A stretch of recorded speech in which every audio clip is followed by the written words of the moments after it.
பன்னீர் fried rice செய்யலாமா? அதுக்கு வந்து நல்லா பாஸ்மதி ரைஸை கழுவி எடுத்துக்கோங்க.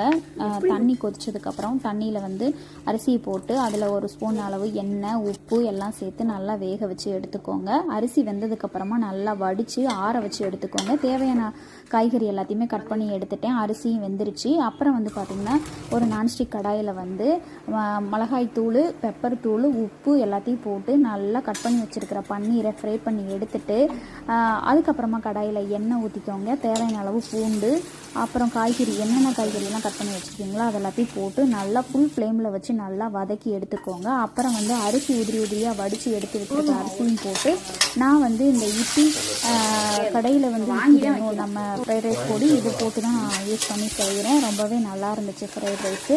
சூப்பராக இருந்துச்சுங்க. உண்மையிலே இந்த ஃப்ரைட் ரைஸ் பொடி வந்து ட்ரை பண்ணி பாருங்கள். வாங்கி நல்லா இருந்துச்சு. சூப்பராக வந்துருந்துச்சு. பன்னீர் ஃப்ரைட் ரைஸ் ட்ரை பண்ணி பாருங்கள்.